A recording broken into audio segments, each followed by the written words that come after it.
Okay. All right. Well, good afternoon, everyone, and welcome to today's Lunch and Learn webinar on greedflation versus affordability with Canadian Labour Congress Senior Economist DT Cochrane. And I'm Stefan von Sachowski. I'm the president of the Vancouver District Labour Council.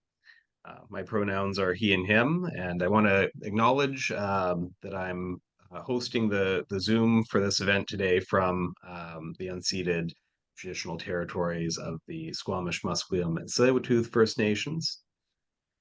This event is being co-hosted by the Vancouver District Labour Council and the New Westminster District Labour Council, and my colleague from New West is here, Janet Andrews, who you'll hear from at the end of the event as well, and very happy to be, offering another educational opportunity together.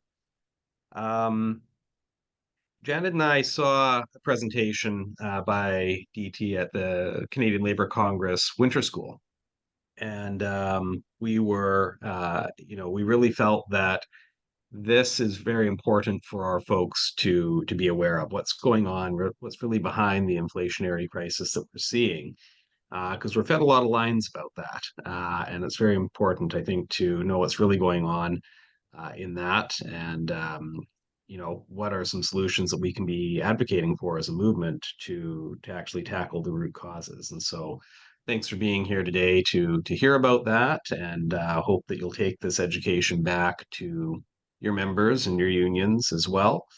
We will be obviously recording the session, as I said, and we'll be making that available for folks who are not able to be here today. So I'm going to turn it over to DT Cochrane. Thank you so much for making this presentation for us here today, and I'll turn it over to you to take us away. Yeah, thank you very much for having me. Before I start, I'm just going to take a moment to plug two things that came out today that I was involved in. One is a new report from the CCPA and from the Canadian Centre for Policy Alternatives and Canadians for Tax Fairness that I was a co-author on with the CCPA economist Mark Lee. And it is looking at the distribution of taxes across the income distribution once you account for every sort of income and every sort of tax.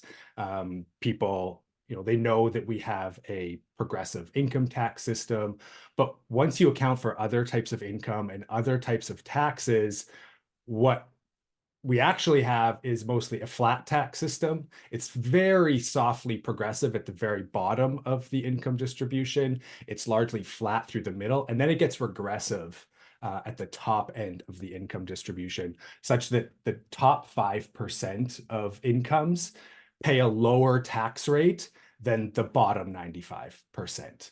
And the bottom 1% pay a lower tax rate still. And a major reason for that is the role of capital gains in the income of the wealthy. So capital gains are the income that you get from selling an asset for more than you paid for it. People may have been aware of the hullabaloo around Budget 2024, which very modestly increased the inclusion rate on capital gains. They didn't increase the tax rate on capital gains. They're just saying more of capital gains can now be taxed, because as it currently stands, half of capital gains are completely tax-free. So if you make $1 million in capital gains, you're only going to be taxed on half of that. And they very modestly increased the capital gains tax. But because they've targeted it at the ultra wealthy, the ultra wealthy are losing their minds and doing everything they can to spread disinformation about this tax. And so the other thing that came out today is a commentary on the budget from me in Canadian dimension. And I try to contextualize the capital gains tax, the unfairness around how we tax this sort of investment income, and how we need to defend this very modest change from the disinformation that's trying to push it back. So if folks would go and check those out, I would be most appreciative. And with that, I'll get into today's presentation. I'm going to want to share my screen. Yeah, I've That made you a co-host, so there you go. So it's coming Great. up now. And you're seeing just a black screen. Yes, with kind of a Yes. blue bar. Kind of a blue bar. Probably an artifact. If you're seeing just a black screen, that's perfect. Um, so the title of the presentation today is, so I'm going to go forward. Making sense of the affordability crisis. You're seeing that slide? Okay, great. So I think most of you, and I think most people already understand what's going on with the affordability crisis, but we've been bombarded with a false narrative of what's going on here. And I want to affirm to you that the way you're understanding it, the way you're likely understanding it, is the correct understanding. And that the mainstream narrative about where inflation is coming from is not helping. It's not clarifying, and it's providing cover for those who've benefited from the affordability crisis.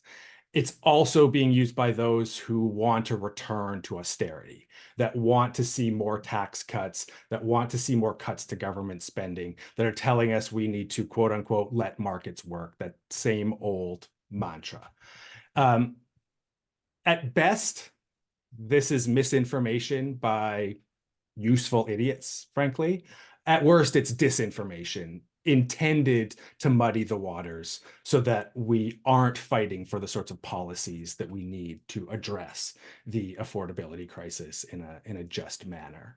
So from the useful idiots, we're getting a misdiagnosed problem that's leading to misdiagnosed solutions, like hiking interest rates as a way of dealing with this problem. And I'll talk about why hiking interest rates is not the way to deal with the sort of inflation that we've been facing. So I'm going to start with a very basic, frankly obvious fact of inflation. Prices rose so much so quickly because the people who set prices set them higher. Obviously. But this isn't the starting place for most of the analysis, because if this is the starting place for your analysis, you're going to ask, well, what determines prices?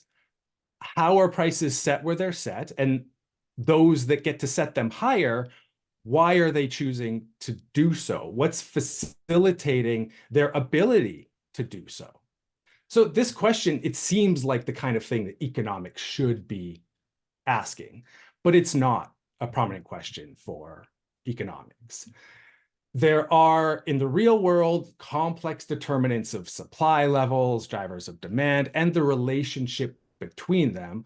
But in place of all of that complexity, we get mainstream economics simplistic X between the supply curve and the demand curve, two things that are completely unobservable in reality. So the equilibrium that mainstream economics theorizes from, we never know when we're in it, when we're not in it. Is the new price the equilibrium price? Is every price by definition an equilibrium price? We don't get any insight into where these prices are actually coming from. We're just told, well, this is the market working out the balance between supply and demand.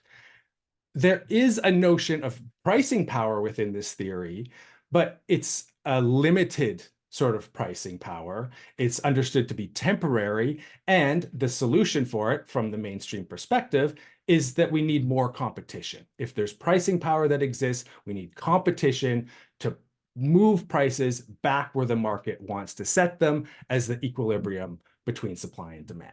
And I think most of you would already understand that pricing power is far from limited. It's definitely not temporary, and competition is not always the best solution to deal with it. So I instead want to think about prices as the outcome of power struggles. And these are power struggles moving in all sorts of directions. There's the power struggles that most of us are concerned with regularly between workers and employers, but there's also power struggles between suppliers and buyers, between what we think of as competitors, but that competition takes many more forms than just competing on price. So there's all sorts of moving parts that are shifting who has power at what point in time and what are they going to do with that power. So as I said, prices rose so much, so quickly, because the people who set prices set them higher. And them setting the prices higher is an expression of power relations within the economy. Now, there are limits to how far they can set prices. They can't put them wherever they want, obviously. But as long as the revenue gains from increasing prices are more than the revenue losses, then they're going to push prices higher. It really is axiomatic. They basically have to. There's not really any choice because of what the people who set most of the prices that we face, corporations, how they're governed and what it is that they're supposed to be doing, which is making the highest possible profit for their owners. So corporations have been telling us that no, the inflation, it's not because of us. We're just passing along higher costs. Their own input prices are increasing. And so reasonably, they would have us believe they're just passing along those higher costs. And then that's why we're all experiencing inflation. So let's take them at face value and accept this because it's true that costs were increasing for corporations. Their suppliers, other corporations, were hiking their prices. They're facing higher prices. They're increasing the prices of what they're selling. And this moves throughout the economy, through the supply chains, ultimately resting on us. So there's the question, why were costs increasing? And there is a two-word answer that if I had given this presentation to you about a year ago, immediately I think some people would have jumped to what the two-word answer is because we were hearing these two words a lot in the context of inflation, and they continue to resonate even as inflation was dwindling. And those two words are supply chains. And there is truth to the claim that supply chains were causing costs to rise, that there was turmoil taking place within supply chains. What were the causes of the turmoil within the supply chains that were increasing costs? Now, the most obvious is COVID. And frankly, it's surprising that COVID didn't cause more disruption to supply chains and more cost increases. I say it's almost miraculous. The miracle, of course, being the workers who are on the front lines of production and distribution and putting their lives at risk, putting the lives of their families and communities at risk to keep our systems of production functioning. So when things are referred to as miracles, often if you look just a little bit behind the scene, you'll find workers who are the source of that supposed miracle. The other commonly cited disruption responsible for the bout of inflation we had was Russia's invasion of Ukraine. And this did have an effect, particularly on food prices, because Ukraine is a big supplier of grain into global markets. Grain prices are established as a global commodity. And so Russia's invasion of Ukraine did cause grain prices to increase, which then increases the cost of everything that grain goes into. To these two major effects, to drivers of supply chain disruptions, we can add natural disasters. Obviously, there was BC's flood of 2021 that for a brief period of time cut Vancouver off from the rest of Canada. You had 2023 wildfires in Western and Northern Canada that caused disruptions. And so all of these things end up compounding to increase costs for those using those goods as inputs.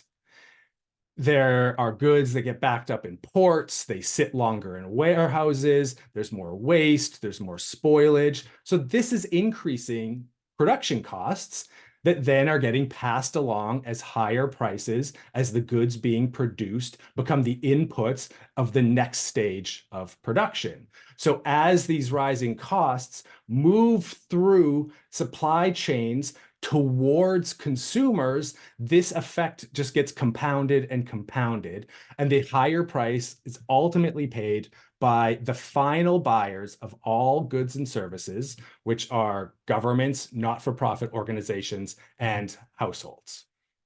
Now, there were increases to cost. That is part of the story. But companies did not just pass along higher costs. And that's what this looks like. This is what this looks like in Canada. So I know some people will probably flinch at seeing a graph. Not everyone loves a graph the way that I love a graph. But if I can just take a moment to explain, this is a chart over time. And apologies if I'm over explaining. I just really want to make sure that everyone is comfortable with what we're looking at. So the jagged black line are Canadian corporate markups over time from 2000 until early 2024. The red line is the trend from 2000 until the end of 2019. So we can see that corporate markups were increasing over those 20 years, quite fitfully because corporate profits are quite volatile, but they're managing to push their markups a little bit higher and a little bit higher through all of this volatility. They reached their highest level ever in 2018, coming down a little bit in 2019, and then the pandemic absolutely turbocharged their markups, and they have not relinquished that gain that they made. I expect that this black line will return to trend, but that just means they will have succeeded in achieving still higher record profits. So I've referred to corporate markups. This is the twin of the more familiar corporate profit margins. And I want to explain the relationship between those two things because it will inform where this presentation goes from here. So the corporate profit margin is profit as a share of revenue. And so it tells us how much revenue the company is claiming as its profit. What percentage of the money that comes through the door does it take as its own profit? Markup is profit as a percentage of costs. So it tells us how much a company increases the price of its outputs over the costs of production and sale. So this can be over 100%. If your costs, say your costs are $500 and then you sell something for $2,000, then you will have had profit of $1,500 and markup of 300%. So it's the percentage increase over the costs that constitutes the markup. And the reason I want to use this is because it allows us to check this story about simply passing along higher costs. So I really want you to understand this. So we're going to go through an example.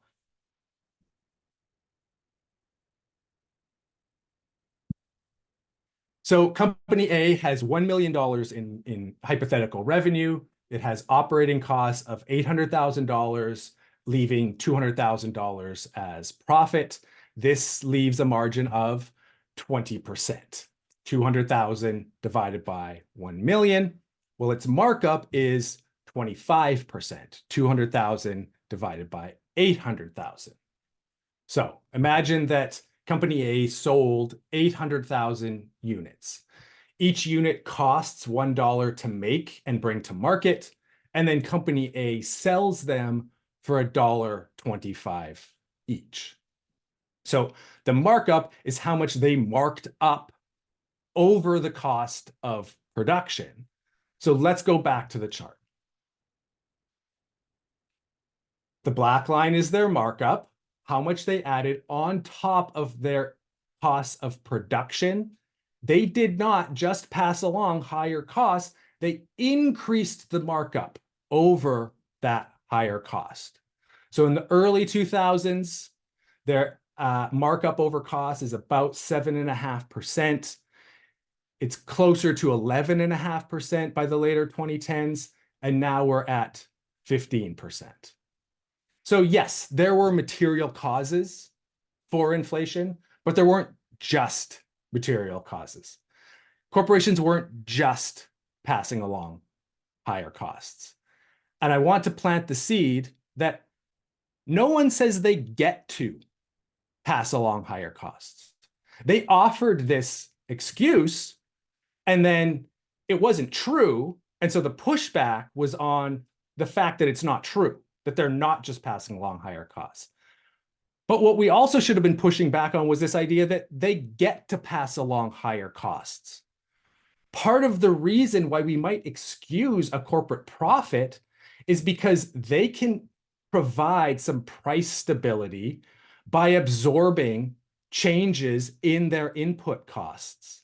So when their costs were rising, they could have reduced their profit margins in order to not pass that along. That didn't have to happen. So I want to go back to the markup formula. So we're going to take this formula, which I presented, that markup is equal to profit as a percentage of cost, and we're going to rearrange that equation, bringing you all back to maybe a stats course or a math course that you took in university. Profit is equal to cost times markup. So even if corporations had kept their markup the same, if they had left their markup where it was before the pandemic, as costs increased, they would have seen higher profits. So going back to our hypothetical company, in year one, their costs were $800,000. They had a 25% markup, giving them $200,000. Let's say the next year, their costs were $900,000. They left their markup the same. Their profit increases without changing their markup. But we know that corporations didn't just maintain markups, they hiked them. They hiked them dramatically. And they hiked them dramatically because they could, and once they could, they more or less had to. And so in many ways, yes, corporations deserve all of the scorn that we can give them for this, but the real scorn needs to go on our governments that have done next to nothing about this, that let corporations do this and then let them keep all of the profit that this brought in. They would have already seen higher profits, leaving their markup where it was because their costs were increasing, but that wasn't good enough. So what did this higher markup mean in dollars and cents terms? So higher markups mean that over the last 3 years, so that move from about 11.5% to 15% means that over the last 3 years, corporations collected excess profit of $587 billion. That's excess. That's not their total profit. That's how much profit they got on top of what they would have gotten if they just kept their markups where they were. So that $587 billion, that works out to an average of $16.3 billion per month. Coincidentally, there's about 16.2 million households in Canada. So this is the equivalent to about $1,005 per household per month. Month after month after month, from every single household in Canada, corporations took an extra $1,005. Money that most of those households desperately could have used. So the Competition Bureau, they put out a report noting that the ability to maintain markups when costs are increasing is a sign of market power.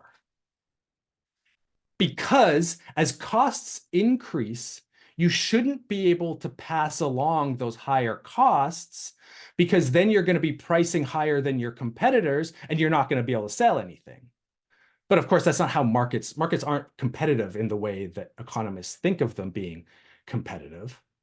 But that ability to pass along those costs, they're saying, oh, this means there is some market power at play here. We don't have these perfectly competitive markets that we theorize from.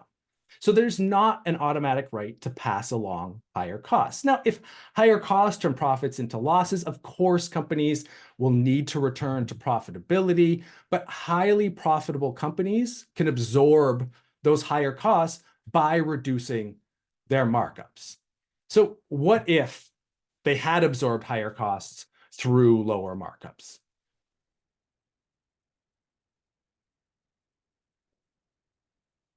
If corporations had reduced markups as costs rose, Canadians would have saved $1.1 trillion, about half of Canada's annual GDP.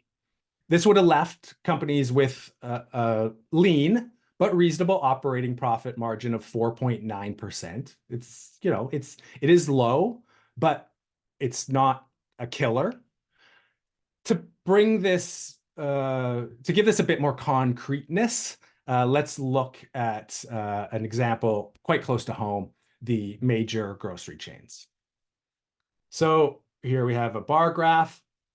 The blue bars are the markup for the 2010 to 2019 years. The red bar is the markup for 2020 to 2023 for the three major publicly traded Canadian grocery chains. And we can see that for all three, there is a substantial increase in their markup during the pandemic years. So all of their claims that they're just passing along their own higher costs are bullshit. So when Galen Weston appeared before Parliament, before the Agri-Food and Agribusiness Committee, he said that Loblaw only has $1 in every $25 basket of profit. Just one measly dollar. Like who would begrudge them that one little dollar? Just $1 out of that $25. Now, if you do the calculations, that's about a 4% profit margin. So some people may be wondering how to square the fact that I'm showing a 12% profit margin for them. We are using different conceptions of profit. Weston was referring to their pre-tax profit margin. It's not a lie. I make use of pre-tax profit margins for different analytical purposes. But of course, he chose that for the propaganda line of just $1 in the $25 basket. The other point to make is that Loblaw sells an awful lot of $25 baskets. In 2022, they sold, by my calculations, 2.3 billion $25 baskets. Their pre-tax profit was $2.7 billion. So this, just $1 in a $25 basket is clearly intended to downplay the fact that they collected billions of dollars in profit from Canadians. So Weston and Loblaws have really been the poster child for inflation, and they deserve every bit of scorn that is coming their way. But I think we can spread it out a little bit more. I want to talk about something that the CEO of Metro, Eric LaFlèche, said during his appearance before Parliament that illuminates something really important about pricing and what's going on here. LaFlèche blamed suppliers. So he said in 2022, Metro received over 27,000 requests for cost increases from grocery suppliers. Requests. That's not the way this is supposed to work. Why are the suppliers having to request cost increases? Now, once you move away from the fantasy world of mainstream economics, it's quite obvious what this is.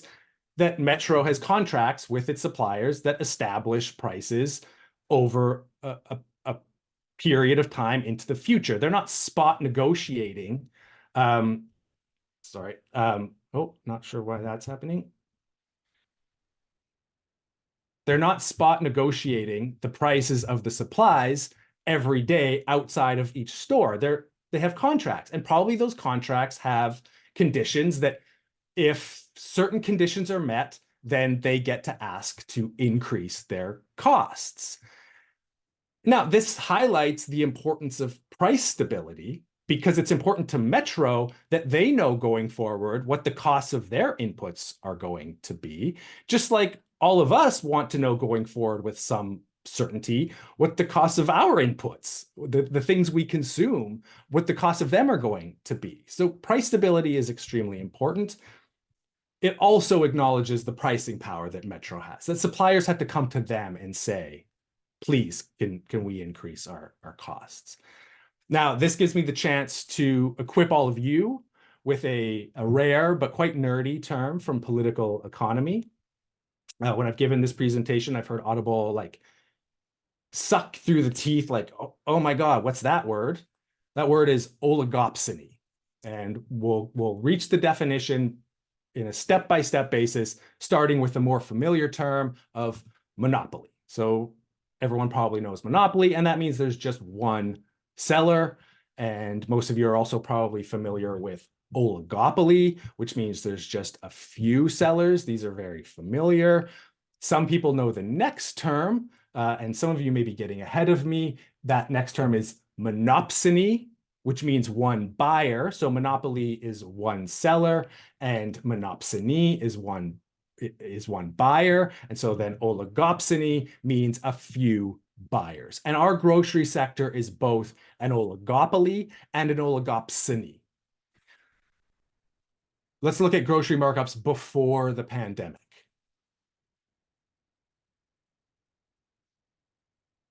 So between 2017 and 2019, we see a large increase in the markups of the grocery chains. They were already flexing their pricing power before the pandemic. But during that period of time, there wasn't food price inflation. How were they achieving this? Well, through the other side of this equation, they were cutting costs. And in the testimony of suppliers to the grocery chains, we heard some descriptions of just how brutally they get treated by the oligopsony of the grocery chains. Their pricing power allowed them to keep the prices for all of us stable and, relatively where we expected them to be, climbing more or less in line with the rest of inflation. And they did that by pushing down the input costs that they were facing. Now, I want to consider another thing that was said by a CEO before Parliament, this time our favorite, Galen Weston. And he said, over $2 billion is going to be reinvested back into this country. It's not just about profit. It doesn't go to me. It goes back into this country.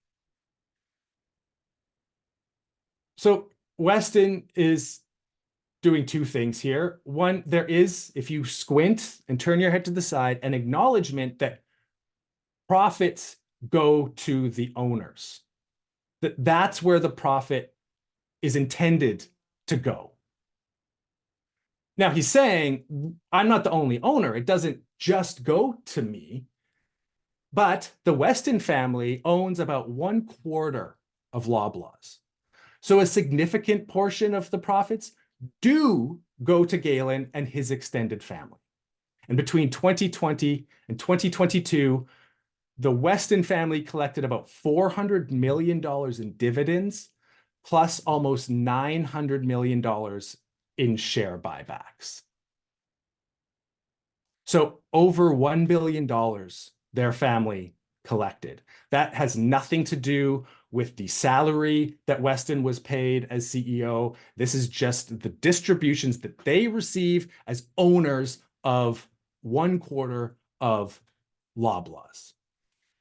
Now, profit does also get reinvested. Companies seek to expand, and so they invest in new productive assets that are supposed to help them grow and then are supposed to be good for the rest of us. Is this what corporations are actually doing? Are they distributing it to their owners? Are they investing it? What's the balance between those two things? So mostly ignore the US side. We'll talk about the Canadian side. The blue line is how much publicly traded Canadian companies are investing as a share of their revenue. And the red line is how much they're distributing to their shareholders as dividends and share buybacks. After 2015, the amount that Canadian corporations were investing absolutely fell off a cliff. Well, the amount that they were distributing to their shareholders skyrocketed to such a degree that they're now distributing a larger share of their revenue than American companies are. So they're not investing the profits, they're sending them to their owners who are largely already very wealthy, because equity ownership of corporations is very highly maldistributed. It's much more poorly distributed than other sorts of assets. To once again make this a little bit more concrete, let's talk about one of these grocery companies specifically, Empire. So the blue line, once again, is how much they're investing as a share of revenue. The red line is how much they're distributing to their owners. There's a long-term trend dropping then to below zero because the amount that they're spending on their capital stock is less than the value of the depreciation of that stock. So that means they're basically not even maintaining the capital that they already have. They're letting it wear away and not investing. So they're not only not expanding, they're actually taking that money, not maintaining, and sending it to their owners. Empire is 95% owned by the Sobey family. So Empire is the owner of the Sobeys chain and some other big brand names. I can't think of them right now. Freshco, I think, is the big one out west that they own. So one family owns 95% of this. So they collected $443 million in dividends from 2022 to from 2020 to 2022, and another $715 million in share buybacks. So similar to the Weston family, they collected about $1.1 billion. They took that much money out of this company. They didn't invest it. So I want to summarize to this point. Corporations are reaping record profits because as costs rose, they padded their markups. Increased markups cost the public hundreds of billions of dollars. And corporations are distributing much more profit to shareholders than they are investing in productive capacity. So we've talked about the corporate culprits who are the beneficiaries of the affordability crisis. Now we're going to talk about the other side, the workers and their families who are the victims. So affordability is not a standard economic concept. We're going to think about it today in terms of purchasing power. And purchasing power is just income divided by prices. So as prices increase, purchasing power decreases unless income increases at the same rate. So we can quantify the loss of purchasing power from inflation. So we're going to imagine a hypothetical worker, and they start with a quarterly income of $20,000. We're going to set a price index to 1. And so their purchasing power is also equal to $20,000. Now imagine that this person has a 3% annual wage increase applied equally across the quarter. So in the next quarter, they'd have a $150 increase in their nominal income. During periods of 2% inflation, so that's the Bank of Canada's formal target, that would give them a 1% annual increase in purchasing power. So that would give them about a $50 increase in purchasing power per quarter. But let's imagine that prices increased by 1% in that quarter. So the price index increases to 1.01. So we're now going to divide $20,150 by 1.01, and that gives us $19,950. So in that quarter, they have lost $50 in purchasing power from the previous quarter. They can't buy as much as they could the quarter before. So what they thought would be about a $50 increase in their purchasing power has turned into a $50 loss. The next quarter, their nominal income increases to $20,300, but we're going to imagine the price index further increases to 1.03. That means their purchasing power has fallen further to $19,708. So they lost $242 more compared to the previous quarter. So as long as inflation is outpacing household income gains, then households are losing purchasing power. Let's take a look at what's happening to purchasing power along the income spectrum. So here we have 5 quintiles of income. So the lowest 20% up to the highest 20%. The black line is their income, is their purchasing power, pardon me. So it's their income divided by prices. The red line is the pre-pandemic trend of their purchasing power. So mostly flat for those in the bottom. It does slope upwards a little bit. But we can see, well, the first thing, how much higher the income of the highest income quintile is than their trend. So while down here, they're below trend, here, they're essentially back to trend. Here, they're well above trend.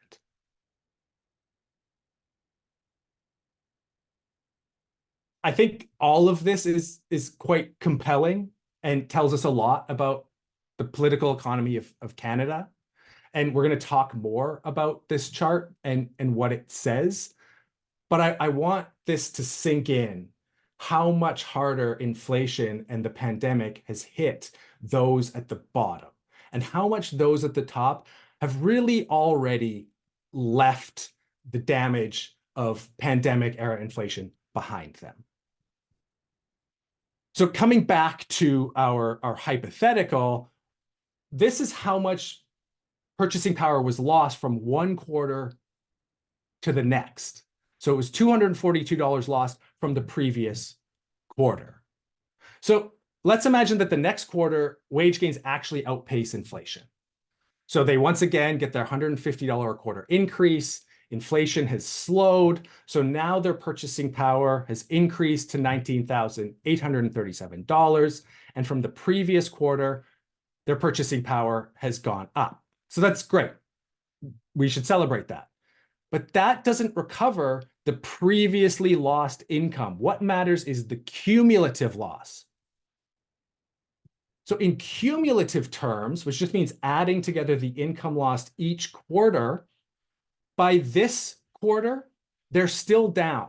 They're not down as much as they were because their wage increased more than inflation, but they haven't recovered everything that was lost. They'll need some more quarters of wage gains above inflation to recover all of that lost purchasing power. So addressing the affordability crisis, it's not just about stopping the erosion of purchasing power. It's about returning what has been lost. So let's go back to the previous chart. Now, this middle income quintile. So the households in this quintile have basically returned to trend. But notice how much they lost early in the pandemic. Have they recovered that? No, they are still down a total of $5,542. So they're more or less back to the growth that they were at, but they haven't reclaimed this lost purchasing power. The biggest loser in terms of total purchasing power is that second income quintile. They're down almost $20,000 in purchasing power. And at the last data, still we're below trend. The lowest income quintile, the people who can least afford to lose this money, are down almost $7,000. And then we can see that the top 40% have more or less returned and gotten back and are above where they were. And the highest income quintile is up over $30,000. So the Bank of Canada increased interest rates because of their concern for excess demand. The question they never want to address is whose demand exactly is excessive? Whose demand is responsible for pushing up these higher prices? Whose demand basically is illegitimate? So let's go back to our material causes for inflation. We'll set aside the corporate price gouging. Let's just accept this narrative. Inflation was a supply issue. Interest rates are a demand response. They were never the right policy for the kind of inflation that we were facing, and they could have made things worse. They may have made things worse. We don't necessarily know yet, because as you increase interest rates, you're going to be cutting into the growth of supply that we need, because those who will invest are going to be less likely to invest because the cost of borrowing money is higher. So there's a facile slogan about inflation that you may have heard, which is that it's too much money chasing too few goods. And I say it's facile because it doesn't parse the too much money from the too few goods. So who has too much money? Why are there too few goods? Now, the subtext for this phrase is always that the government is spending too much, that they've created too much money. And so we're hearing this claim from those who want to bang the drum for austerity. They're blaming the government for inflation and they want cuts. Now, they're conveniently setting aside the reason why government did create a record amount of money. $121 billion in lost market incomes. The pandemic and the public health responses caused market incomes to absolutely plummet as people lost work. And the federal government stepped in an unprecedented way to put a floor underneath people. Now, did they distribute that money as well as they could? No, there's all kinds of problems with how it was done, but what they did was essential. The financial support was essential for individuals, households, and for our entire economy. And there were some desirable, if unintended, side effects. We saw the largest one-year drop in poverty. Over 1 million people moved above the poverty line. And then the next year, when the financial supports were reduced and eliminated, we saw the largest one-year increase in poverty. So yes, the government pushed a huge amount of money into the economy, but it didn't simply lead to inflation like day leads to night. As established at the beginning, prices rose so much, so quickly, because the people who set prices set them higher. So the government created this money to support us in ways that were absolutely essential. And then corporations took advantage of the turmoil that was happening in global production systems to hike their markups. They took advantage of the pricing power that they had. And there has been very little response to the massive unearned record profits that they collected. So the money supported us, and then corporations siphoned off as much of it as they possibly could. I'm going to end there. I have a whole other thing, but we're already 50 minutes in, and I think that's enough that I've piled onto you. So we'll end there, and I welcome any and all questions. Thank you. Well, thank you very much for that. That's a lot of numbers, but I really appreciate having them broken down when we see, these things laid out like this for us. It makes it, when we hear politicians and Galen Weston reporting out and we hear them flying these numbers around, and often it's hard to make sense of that. There's a couple of different ways of looking at these numbers. So I think I'll introduce myself. I'm Janet Andrews. My pronouns are she, her, and really appreciate today this conversation. So we'll open it up. If folks can use the raised hand function along the bottom of the Zoom, it should be under there, or pop your questions in the chat. So I do see one from Lisa. How do we make this information digestible and accessible by the average citizens? I know we're going to be posting this, but any thoughts on that? Yeah, I'm an economist. I love the numbers. It's honestly my favorite thing to do is to go and get some quantitative data and start seeing what it has to say. And I know that a lot of people are intimidated by the numbers, and I want to help people understand their own intuition and what is there, that this doesn't have to be as daunting as it sometimes is, because I think that those whose power is dependent on us not understanding this stuff better, it serves their interest for people to feel like they can't understand it. And economists establish this, seemingly complex artifice of mathematics that is extremely daunting. And I understand why people are resistant to it. And so the main thing I want to do is to help people understand that, one, they can understand it, and understanding it doesn't mean you need to get an advanced degree in mathematics or economics, that often there is a much simpler tale. And if you just let yourself accept your own intuition, read the numbers as they are, they're speaking what is actually going on. Like that increase in markup, there's no denying that. There's no analysis that can change that basic fact that corporations hiked their profit margin by an unprecedented amount, and they haven't relinquished that increase, and that gave them a huge boost in profits. So having those numbers in hand, I think is powerful. And then you can connect it to what I think a lot of you folks know much better, which are the ethical reasons why this sort of maldistribution shouldn't be the way that it is.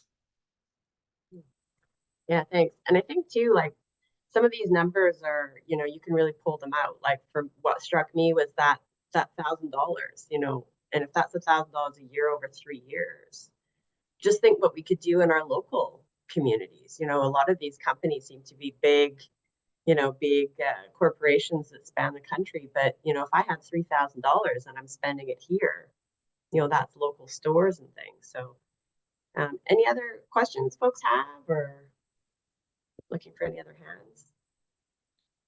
Well, maybe I would just get you to comment on that, like the impacts to our local economy. And I guess, what are some concrete ways that we can, like, now we've got all this frustration and we've got all this knowledge, it seems to me like there's maybe a couple of different things. One is political action. So are there ways of, we heard about Galen Weston being in Parliament. Do you think there's ways of us holding them accountable through who we elect for this? So I will often quip that the most important checks on corporate power historically have been unionization, taxation, and street activism. So those three channels all serve as powerful forces against corporate power. Regulation is another form of government action. I would highlight taxation because I used to work for a progressive tax advocacy organization. But taxation is very, very important for returning the excessive amounts of profit that these companies have received, that their owners have received, returning those back into public hands. So the capital gains tax is one example of that. It's way too narrowly targeted. Politically, I think it's smart, but economically and just in terms of justice, it's way too narrowly targeted. But it is still a valuable check on a form of income that overwhelmingly flows to those who need those funds the least. So the political action of getting taxes higher, I think is a bit of a no-brainer at this point. We cut taxes and cut taxes and cut taxes for decades with this promise that that's going to lead to investment. That investment will lead to increased productive output, more and better jobs, better, like higher standard of living for all of us. And we didn't get that. We didn't get that increase in investment. So this was at best a failed experiment. And it's time to end the experiment because the harms at this point are beyond obvious.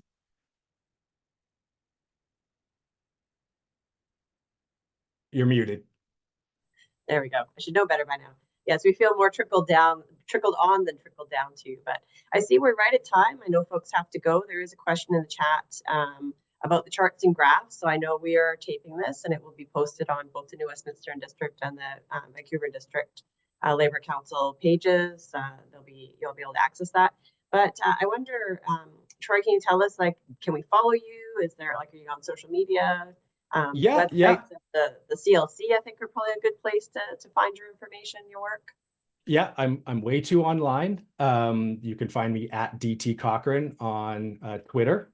In part, I refuse to relinquish the global town square to the worst person in the world. So yeah, please follow me there. I am writing this up kind of slowly because other things keep taking priority, but I am slowly putting this together as something to share. One issue is that, because it's rooted in an affordability crisis that has waned. It's still a problem, but it has waned. People are starting to move on a little bit from it, but I think it's still important because it will be useful again in the future. And I think it contains some ways of thinking about this stuff that I would like people to have in hand. So if anyone has an interest in a version of any of these charts for any reasons, you can email me at dtcochrane@clcctc.ca, and I'm happy to share. Great, and we can pop that into the chat. Well, on behalf of the New Westminster District Labour Council and the Vancouver District Labour Council and our partners, Stefan there, really appreciate this presentation today. DT Cochrane, I want to thank you very much. Also thank the Canadian Labour Congress. I think for all of us, unions are definitely the answer when we act collectively. That's I think our biggest counterbalance. But I want to thank everyone for coming today and wish you well with the rest of your day. Thank you very much. Thank you to everyone who watched. Thank you. Oh, and I will mention we do have another Lunch and Learn on just transition.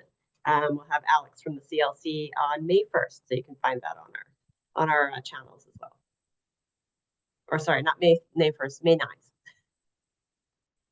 Thanks, everyone. Have a great day.